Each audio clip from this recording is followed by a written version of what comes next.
Hello guys, എല്ലാവർക്കും എൻ്റെ YouTube ചാനലിലേക്ക് സ്വാഗതം. ഇന്ന് ഞാൻ വന്നിരിക്കുന്നത് ഒരു ജർ സമീൻ എന്ന ഹിന്ദി പടത്തിൻ്റെ നമ്മുടെ പൃഥ്വിരാജാണ് അതിൻ്റെ നായകൻ. അതിൻ്റെ റിവ്യൂ ആണ്. എനിക്ക് സിനിമ ബിലോ ആവറേജ് ആയിട്ടാണ് തോന്നിയത്. കാരണം വലിയ രസമൊന്നുമില്ല. പ്ലോട്ടാണെങ്കിലും കഥയാണെങ്കിലും സ്ക്രിപ്റ്റ് അങ്ങനെ വളരെ ചെറുതാണ്. പിന്നെ വലിയ ഇൻട്രസ്റ്റിംഗ് ഒന്നുമല്ല. സിനിമ എന്തായാലും വൺ ടൈം വാച്ചബിൾ ആണ്. എന്തായാലും നിങ്ങൾ കണ്ടിട്ടുണ്ടെങ്കിൽ നിങ്ങളുടെ അഭിപ്രായങ്ങൾ അടിയിൽ കമൻറ്റ് ബോക്സിൽ രേഖപ്പെടുത്തണം.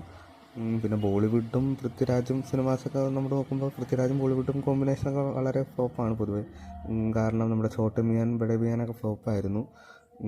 പക്ഷേ പൃഥ്വിരാജിൻ്റെ ആക്ടിംഗ് ഒക്കെ ഭയങ്കര നല്ലതായിരുന്നു. പിന്നെ നമ്മുടെ വിജയുടെ ഗ്രേറ്റസ്റ്റ് ഓഫ് ഓൾ ടൈമില്ലേ, അതേ പ്ലോട്ട് തന്നെയാണിത്. എന്തായാലും നിങ്ങൾക്ക് സമയമുണ്ടെങ്കിൽ നിങ്ങളൊന്ന് കണ്ടു നോക്കണം. ഇത് നമ്മുടെ ഡിസ്നി പ്ലസ് ഹോട്ട്സ്റ്റാറിൽ ഇറങ്ങിയിട്ടുണ്ട്. എല്ലാവരും ജസ്റ്റ് ഒന്ന് കണ്ടു നോക്കാം. പിന്നെ പൃഥ്വിരാജ് ഫാൻസ് ആരെങ്കിലൊക്കെ ഉണ്ടെങ്കിൽ ജസ്റ്റ് ഒന്ന് കമൻറ്റ് ചെയ്യണം.